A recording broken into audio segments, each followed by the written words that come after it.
오늘 영상은 주식 매매를 안 하시는 분들도 그 10년 만에 어떤 시장이 폭락한 매수의 기회에 주식을 매수를 해서 단기간에 높은 수익을 올릴 수 있도록 도와줄 수 있는 영상의 그 최종본입니다. 말씀드린 것 같이 주식을 한 번도 매매해 보지 않은 분들을 기준으로 영상을 만들었고요. 10년에 한 번 정도 오는 주식 매수 기회라는 게 어떻게 보면은 변동성이 굉장히 큰 폭락장이기 때문에 어설프게 저가 매수를 하면은 단기간에 굉장한 손실을 볼 수도 있고, 그래서 그렇게 쉬운 주제는 아닙니다. 네 가지 주제로 어느 국가 언제 매수하고 어느 종목을 매수하나, 앞에 두 편에서는 이제 어느 국가와 언제 매수하나에 대한 말씀을 드렸었고요. 오늘 어느 종목을 어떤 식으로 매매해서 제 과거 매매의 사례들을 좀 정리를 해서 어떤 형태로 투자를 해서 단기간에 수익을 거두는지 정리해 보았습니다. 지난 영상들을 간단하게 정리를 해드리면, 국가는 일단 미국과 중국, 어쨌든 미국과 중국이 지금 기술력이나 노동력이나 여러가지 위치가 가장 중요한 나라들이고, 다른 성장형 국가들은 인도, 베트남, 인도네시아, 말레이시아 같이 우리나라, 한국이 1980년대, 90년대를 생각할 수 있는 그런 나라들입니다. 하지만 이런 국가들은 굉장히 큰 변동성을 가지고 있고, 정체적으로나 어떤 민주화 과정에서의 국가가 상당히 선진국으로 도약을 못하는 경우도 있기 때문에 미국이나 중국보다는 조금 더 복잡하고 어려운 국가라 할 수 있습니다.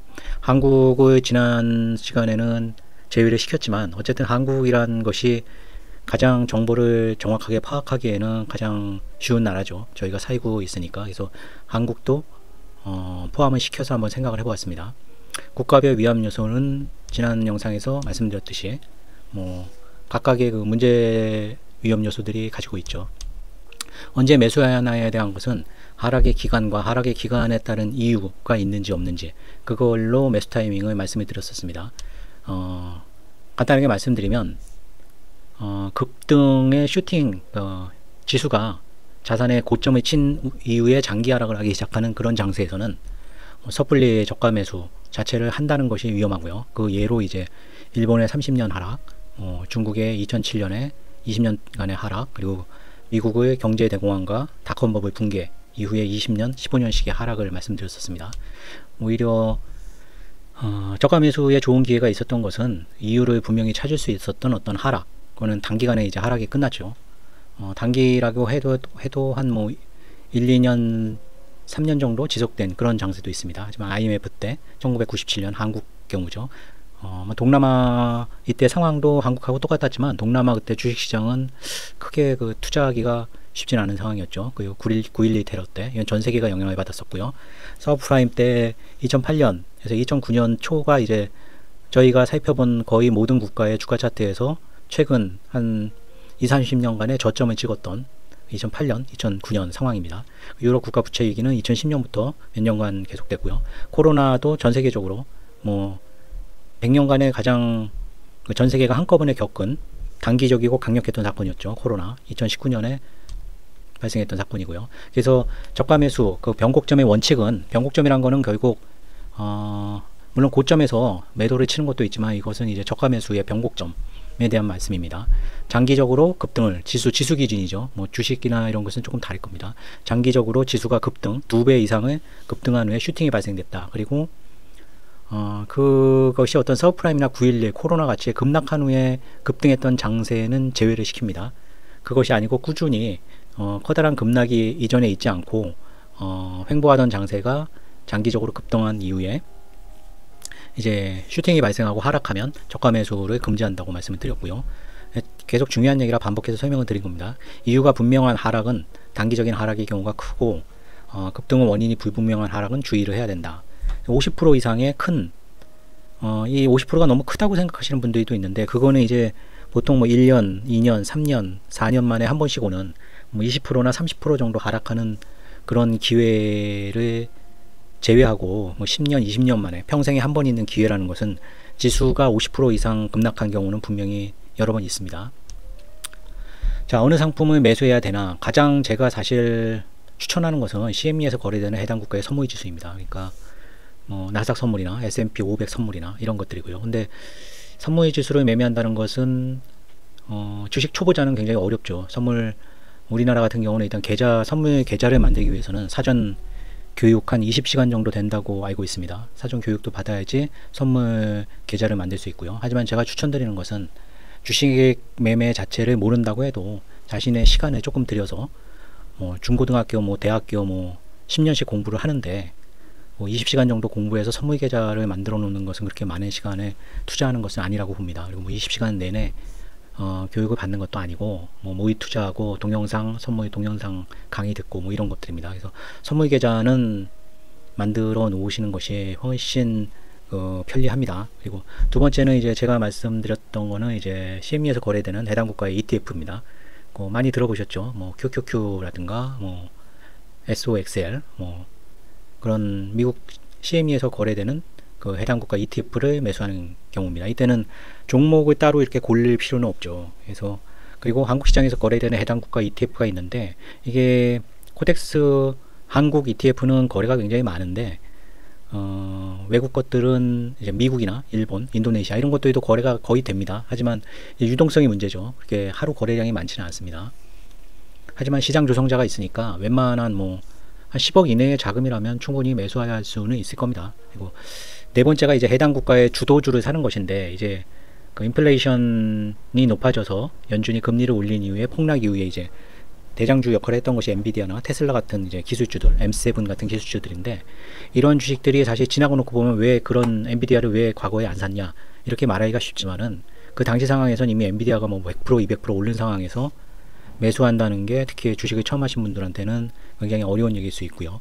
그리고 아무래도 그 QQQ나 SOX 같은 그 ETF보다는 유동성이 좋지는 않죠. 물론 엔비디아나 테슬라도 유동성이 굉장히 좋은 주식입니다. 한국이라면은 이제 9.9% 제가 지난 영상에서 많이 언급했던 52주 최고가 대비 9.9% 이내에 새로 신규 진입한 종목들을 사야 된다는 거죠. 예를 들면 코로나 때 생각해 보면 그때는 이제 52주 최고가 근처에 있던 종목들이 마스크 관련주, 백신 치료제 관련주 이런 것들인데 지수가 도일 때 그런 종목을 사시면 안 되죠. 이제 거의 그런 종목들은 고점 치고 내려갈 수 있는 상황이기 때문에 그 새로운 상황에서 신규로 진입하는 테마나 업종에서 대장주를 찾는 것. 하지만 사실 이 4번이나 5번 그러니까 지수가 저점을 찍고 돌았을 때 주도주를 매매하는 것은 영상의 취지였던 그 주식을 모르는 분들이 이런 종목을 고른다는 것은 거의 불가능에 가깝죠. 그래서 제일 좋은 것은 역시 선물지수입니다. 하지만 이것도 이제 초보자가 하기는 어렵고 그래서 해당 국가 ETF를 매매하는 것이 가장 수월할 수는 있다고 봅니다. 이제 해당 국가의 선물지수를 매매하는 것은 유동성 좋죠. 한 100억, 500억, 1000억을 사도 크게 무리가 없습니다. 그리고 빠르게 내가 저가 매수 잘못해서 손절을 해야 된다 그래도 100억 이상의 자금도 순식간에 털어버릴 수가 있죠. 신속성도 좋고 매매 비용은 물론 가장 쌉니다. 선물을 매매하는 것이 가장 싸죠. 근데 선물 매매가 위험하다 이렇게 생각을 하시는 분들이 있는데 선물을 1000만원어치 매매하는 것이 주식을 1억 원 매매하는 것보다 사실 더 큰 규모로 매매하는 것이 되겠죠. 특히 미국에서 거래되는 선물지수는 증거금이 훨씬 낮습니다.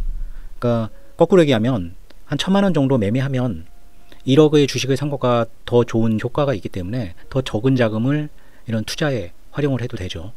주식 1억 원 살 돈으로 그러니까 만약 1억 원으로 선물을 샀다면은 10억 원 이상의 주식 투자를 한 효과가 있는 것이죠. 근데 선물지수의 가장 안 좋은 점은 일단 아까 말씀드렸던 대로 초보자는 선물 계좌가 없을 수가 있는데 선물 계좌가 당장 필요하고요. 해외 선물도 마찬가지고요. 국내 선물도 마찬가지입니다. 코스피 200 선물을 매매하려면 그리고 이제 3개월마다 롤오버를 해줘야 되는데 이것도 사실 초보자들한테 굉장히 어렵겠죠. 하지만 저라면은 선물지수를 매매를 할 것입니다. 종목을 고를 리스크도 적고 그 자체 선물지수라는 게 결국은 그 국가의 가장 주요한 지수를 추종하는 것이기 때문에 선물지수를 매매하는 것이 가장 좋고요. 이것은 이제 제가 그 인플레이션 폭락 후에 매수했던 미국 ETF를 지난 몇 개월 전에 영상에서 모두 처분했다고 말씀드렸을 때 올렸던 것입니다. 보면은 BUAZ, FNGU 다 ETF 미국 CME 시장에 상장되어 있는 ETF들입니다. TQQQ, 그러니까 나스닥을 3배로 추종하는 그 ETF죠. TNA 이게 가장 적었습니다. 이것은 아마 그 소형주 ETF인데 아마 중국 관련주도 많이 들어가 있고 해서 뭐 수익률이 가장 안 좋았죠. 64%. 가장 좋았던 것은 M7 종목이 많이 포함되어 있던 FNGU. 이것은 이제 매매의 보유 기간이 한 2년 조금 넘었었는데 693%죠. 사실 엔비디아나 이런 종목을 매매했을 경우는 이보다 더 높았을 수도 있겠지만 엔비디아 한 종목에 이렇게 몰빵하기는 어려우니까요. 그래서 뭐 2년 정도 투자를 해서 이 정도 수익률이면 굉장히 괜찮았다고 봅니다. 굉장히 괜찮았고 600 거의 700%에 가까운 것도 있지만 대충 보면 한 300% 정도 되겠죠. 전체적인 수익률이. 비중이 TNA가 가장 적었었기 때문에 64%긴 하지만 이제 비중이 컸던 속셀이나 아니면 FNGU, TQQQ 아마 TQQQ 비중도 좀 컸을 겁니다. 여기 보시면 이제 평균 단가랑 이제 그 매도쯤의 그 가격들이 나옵니다. 예, 한 번에 매매를 안 했기 때문에 이제 매도 단가를 하지는 않고 이렇게 손익률 최종 매도하고서는 집계한 것만 올렸습니다. 그러니까 지수의 최저점에, 그러니까 인플레이션 때문에 폭락한 이후에 뭐 최저점에 딱 사지는 못했었겠죠. 아마 분할 매수를 했을 겁니다. 분할 매수했고 뭐 손실이 났던 기간도 꽤 있었을 겁니다. 하지만 오랜 기간 보유를 하고 있다가 이제 상승의 끝 무렵 아니면 조금 상승의 끝 조금 전에 아마 매매했던 것으로 압니다. 예, 그렇게 될 경우 수익률이 뭐 한 300% 정도의 수익률을 기대할 수 있다. 2년의 기간에 300%의 수익률이면 그렇게 나쁜 것은 아니죠. 이것은 이제 그 같은 기간에 이제 미국 선물, 나스닥 선물하고 S&P 500 선물에 매매한 겁니다. 보시면은 뭐 손실 난 경우도 있지만은 240만 불, 뭐 180만 불, 이것만 해도 420만 불에 다른 거를 이렇게 빼면 400만 불 정도의 수익이라고 볼 수가 있죠. 네. 이것도 이제 선물 지수를 매매하는 것이 적은 자금으로 효과적인 수익을 올릴 수 있는 그런 방법입니다. 이것은 이제 뭐 10년 만에 오는 기회는 아니고 뭐 1년에 한두 번씩 오는 이제 원자재 상품, 원유와 천연가스에 대한 매매입니다. 이것은 제가 뭐 꾸준히 제 채널의 영상에서 원유와 천연가스는 올려드리기 때문에 많은 분들이 아실 수가 있을 겁니다. 이렇게 보시면은 2002년 3월, 4월이죠. 이거는 12월 한 4번 정도 매매가 있었죠. 이거는 신한 레버리지 WTI 원유니까 원유의 그 2배를 추종하는 ETF, ETN이죠. ETN. 한국 시장에 상장된 겁니다. 이런 종목들도 보시면 뭐 수익률은 그렇게 크진 않지만 이제 1년에 한두 번 오는 걸로 보면은 괜찮죠. 뭐 손실이 난 경우가 한 번도 없었으니까요. 예. 그리고 이것은 이제 최저점에서, 그러니까 저점에서 사는 매매의 수익을 보여드리기 위해서 올려드린 겁니다. 이거는 천연가스는 이보다 좀 기회가 많았었죠. 1월, 그리고 5월, 8월 정도. 이건 아마 8월, 9월이면 이제 분할 매도하고 이랬을 겁니다. 이것도 손실이 난 경우가 없었죠. 2억 7천 정도. 수익률은 11%니까 그렇게 크진 않습니다. 하지만 이 매매한 기간은 보다는 굉장히 괜찮은 수익이죠. 이렇게 원유 천연가스를 보여드리는 건 제가 25년 동안 저점에서 매수하는 그런 변곡적 매매를 꾸준히 했다는 것을 어느 정도 검증을 하고 알려드리는 그런 목적입니다. 이것은 또 다른 계좌로 이제 천연가스를 매매한 것이죠. 자주 매매는 안 했죠. 2020년부터 24년에 걸쳐서 6천 수익, 1억 수익 해서 1억 7천 정도 수익이죠. 이 수익하고 하면은 1억 7천, 2억 7천이니까 한 4억 5천 정도 되겠네요. 이것도 3억 5천, 3억 3천 여러 계좌로 운용을 했기 때문에 총 따지면 한 5, 6억 정도 되는 것 같습니다. 천연가스, 원유 다 합치면 5억, 6억에서 7억 정도. 이런 거는 뭐 10년에 한 번이 아니라 원자재는 뭐 워낙 변동성이 크고 올라갔다 내려갔다 하는 것이 크기 때문에 매매의 기회가 굉장히 많습니다. 그래서 저는 뭐 꾸준히 이런 식의 매매를 해왔었기 때문에 이런 손익을 일단 보여드리는 거고요. 세 번째로 이제 한국 시장에 상장된 국가별 ETF 보시면 코덱스 레버리지는 이제 코스피를 추종하는 거죠. 코스피를 추종하는데 2배로, 저는 주로 2배, 3배 상품들을 많이 합니다. 그게 타이밍을 잘 잡으면 2배, 3배 상품이 똑같은 금액을 투자해도 훨씬 효율적이니까요. 뭐 굳이 레버리지가 아니고 그냥 1배 주식을 2억 원어치 사는 것보다 그냥 레버리지 주식을 2배 1억 원어치 사는 것이 더 저는 낫다고 봅니다. 코스닥도 그렇고 이런 것들은 이제 거래 대금이 풍부하죠. 근데 이제 차이나 뭐 인도, 베트남, 인도네시아 이런 것들 보면 거래 대금이 굉장히 없습니다. 그러니까 이런 종목은 CME에 상장된 이런 국가 ETF보다는 유동성이 좀 안 좋다고 볼 수 있죠. 물론 유동성이 안 좋다고 뭐 이렇게 그 잔량이 얕은 것은 아닙니다. 이게 시장 조성자가 있기 때문에 위아래 어느 호가 위아래로는 충분히 뭐 10억 원 이상의 자금도 뭐 바로 사고 팔 수 있게 시장 조성자가 시장을 조성해 놓는 그런 종목이기 때문에요. 하지만 어쨌든 선물이나 CME에서 매매하는 선물 지수나 아까 그 TQQQ나 속세 같은 ETF보다는 유동성이나 신속성 이런 거에서는 훨씬 좀 부족하죠. 한국 시장에서 매매하는 것이. 하지만 어쨌든 주식을 매매 안 해보신 분들은 한국 증권시장에서 계좌를 만들어서 뭐 해외 계좌가 없고 이렇다면은 뭐 이런 ETF 상품을 사는 것이 가장 쉬운 방법이죠. 하지만은 추천하는 방식은 아닙니다. 저도 지수가 도입 때 한국의 ETF를 매매는 하진 않았습니다. 타이거 차이나 전기차 이런 종목은 매매를 했지만 사실 저는 그냥 코스피 선물 지수를 매수를 해버리지 이런 ETF 상품을 매매는 안 합니다. 근데 이걸 굳이 말씀드리는 건 선물 계좌도 없고 뭐 해외 계좌도 없고 이런 분들은 ETF가 좋은 대안이 될 수 있다고 말씀을 드리는 겁니다. 만약 한국 시장에서 아까 9.9% 말씀을 드렸는데 9.9%인가는 뭐 이 영상에서 계속 설명드리기는 어렵고 제가 지난 채널에서 이런 그 주제로는 굉장히 많이 말씀을 드렸었습니다. 최고가 52주 최고가 대비 9.9% 이내 종목을 소팅을 하면 이렇게 나오죠. 52주 최고가에서 10% 이상 안 빠진 종목들 중에서 이제 같은 테마나 업종에 있는 종목들을 주도주를 찾아서 매수를 하는 겁니다. 하지만 이 영상의 취지가 이런 개별 종목을 주도주를 찾아낸다는 것은 또 굉장히 또 그 매수 타이밍 잡는 것만치 어려운 문제이기 때문에 그렇게 추천하는 방식은 아닙니다. 물론 저는 이런 식의 매매를 하고는 있습니다. 하지만 가장 좋은 것은 선물 지수를 매매하는 것이고 두 번째가 CME의 ETF, 세 번째가 한국 시장에 상장되어 있는 각 국가별 ETF. 물론 주도주를 찾아서 매매하는 것도 굉장히 좋죠. 하지만 주식을 매매 안 하신 분들에게는 조금 어려운 얘기라고 봅니다. 언제 팔아서 이익을 실현할까? 뭐 이거는 좋은 타이밍에 잡으면은 이익 실현하는 것은 그렇게 너무 빨리 파는 거를 걱정을 해야겠죠. 최소한 1년 이상. 아까 제가 그 TQQQ나 미국 CME에서 ETF들 매수했던 거를 아까 300%, 뭐 600% 수익 난 걸 보여드렸는데 뭐 1년 이상은 그냥 가지고 있으셔야 됩니다. 1년 이내에는 손실이 나는 경우도 있고 100% 수익이 났다가 다시 50% 수익으로 줄어드는 그런 경우도 있습니다. 그런 경우 다시 100%가 됐을 때 홀라당 매도를 해버리는 경우가 있는데 그렇게 해서는 300%, 600%는 절대 수익을 거두실 수가 없습니다.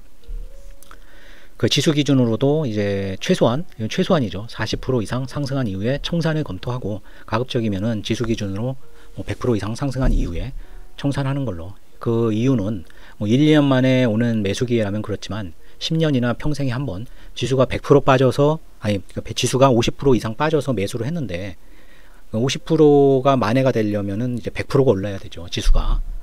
근데 그것도 아니고 100%가 50%가 빠져서 매수를 했는데 겨우 50% 오른 거면은 이제 절반 정도 오른 거죠. 그런 경우에 청산을 한다는 것은 굉장히 힘들게 저점에 잡아서 너무 빨리 파는 그런 우를 범할 수가 있습니다. 그래서 어쨌든 본인 수익률이 아까 보여드린 것만 해도 한 미국 쪽 그 인플레이션 때문에 하락했던 저가 매수에 성공했던 그 ETF들 수익률을 보여드렸었죠. 제가 300%에서 600% 정도 나온 것들.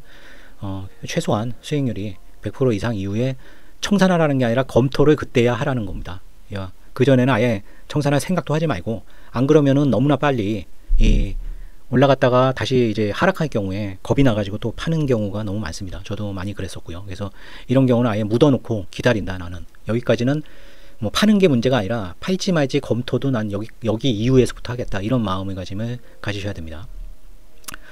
지난 2편 영상에서 말씀드린 것 같이 영상 3편 보고 주식 안 해보신 분들이 10년 만에 기회를 잡아서 매매한다는 거는 불가능하다는 거를 준비하면서 절실하게 깨달았습니다. 그래서 오늘 영상까지 1부에서 3부를 이해가 안 가실 내용이 굉장히 많으실 겁니다. 주식을 안 해보신 분들이, 그러니까 뭐 알파벳밖에 모르시는 분들이 마치 이렇게 하면 영어 회화를 굉장히 빨리 배울 수 있다는 거를 겨우 3편만 보고 영어 회화는 나도 이제 잘할 수 있겠다 하기가 굉장히 어렵죠. 하지만 반복해서 보면 어떤 식으로 내가 그런 좋은 기회가 왔을 때 이런 식으로 이런 순서로 뭐가 중요하게 생각해서 해야 된다는 분명하게 이해를 하시고 하셔야 됩니다. 뭐 시키는 대로 하십시오 이렇게 한다는 건 개념을 모르고 하는 거니까 개념은 확실히 알고 하지만 내가 이거에 대해서 전문적인 지식이 없으니까 도움을 받고 싶다 이러신 분들은 이제 구독하고 알림 설정 하신 다음에 제가 올려드리는 뭐 일주일에 한 번 정도 올리는 영상은 그냥 무시하고 스킵하시고 썸네일에 이제 10년 만에 매수 기회, 아니면 뭐 원자재 같은 경우에는 1년 만에 매수 기회, 뭐 이런 영상이 올라오면 그걸 시청하시고 완전히 자기 것으로 하신 다음에 시장에 참여하셔서 매수를 하시는 것을 추천드립니다. 이번 주 4월 1주차 투자 전략은 간단하게 소개를 드리겠습니다. 이제 금요일날 이제 한국 시장도 그렇고 미국 시장도 그렇고 거의 급락을 했죠. 한국 시장은 이제 제가 보낸 9.9% 기준으로 봐서 꾸준히 줄어들었습니다. 월화 수목금인데 이건 전형적으로 약세장이죠. 그리고 이제 주식을 모두 처분하는 50개 거의 코앞까지 왔습니다. 월요일날은 이제 50개 밑으로 떨어질 가능성이 높아 보입니다. 반등을 하지 않는 한. 만약에 미국 시장이 급락하는 거를 한국 시장이 금요일장에서 선반영해서 미리 급락을 해서 월요일날 강한 뭐 반등장이 나온다면 몰라도 50개 밑으로 떨어지면은 이제 거의 모든 종목들을 처분하고 현금화 시킬 생각입니다. 4월 2주차 투자 전략은 한국장은 이제 30일날 공매도가 재개되죠. 그 원인이 제일 컸다고 봅니다. 28일날 제가 말씀드렸던 것도 있지만 셀이 계속 이제 한국장이 좀 강하게 나왔었죠. 미국장이 좀 빠져도 한국장은 계속 양봉을 내면서 바이 쪽 전략이 유효했었는데 이런 장세가 계속 반복되면 셀이 굉장히 큰 셀이 나올 수가 있다 했는데 그게 금요일날 나왔습니다. 월요일이 관건이라고 보고요. 월요일 상황을 보고 공매도가 그냥 걱정 때문에 28일날 선반영해서 떨어진 건지 시대 공매도와 아니면 전 세계 시장 쪽으로 같이 약세로 빠지는 건지는 월요일이 관건이라고 보고 있고요. 일단 세이비로 보고 있습니다. 하지만 월요일날 강한 반등을 보인다면 이 세이비오는 좀 유보를 시킬 겁니다. 미국장은 여전히 계속 세이비오로 보고 있고요. 4월 2일날 관세, 그때까지는 불확실성이 있기 때문에 저때 저가 매수 이런 거 할 생각 없고요. 장중 고가 매도 전략으로 갈 것입니다. 한국장 장기 투자는 지금 뭐 삼성전자나 뭐 방산주가 가느냐 이거를 따질 상황은 아니고 50개 이하부터는 이제 장기 투자는 저는 안 합니다. 수정구가 52주 기준 52주 기준인데 이 종목을 보시면 뭐 코스닥은 완전히 약세죠. 지금 뭐 25개 이하로 내려갔기 때문에 코스닥 종목은 이제 좀 제외를 시켜야 될 상황이긴 합니다. 월요일날 아마 이 밑으로 다 내려가 버린다면은 상당히 좋지 않은 상황이 되겠죠. 그래서 다음 주가 장기 투자를 계속 지속할지, 물론 지금도 장기 투자를 많은 규모로 하는 건 아닙니다. 천연가스 뭐 이런 거 제외하면 1억 5천 정도 되는데 뭐 매매를 많이 하게 되면은 뭐 50억 이상 주식으로 매수를 해야겠죠. 하지만 1억 5천 정도이기 때문에 거의 현재는 장기 투자를 하지 않는 상황이죠. 뭐 더군다나 상당 비중이 인버스 주식이니까요. 그래서 다음 주 월요일, 다음 주가 굉장히 중요할 것 같습니다. 보호관세도 그렇고 장기 투자를 계속 할 것인지, 전면 모든 종목을 현금화 시킬 것인지 다음 주가 중요한 한 주라고 생각됩니다. 네. 4월 2주차도 4월에도 이제 높은 수익 올리시기를 기원하겠습니다. 영상 시청해 주신 분들 감사드립니다.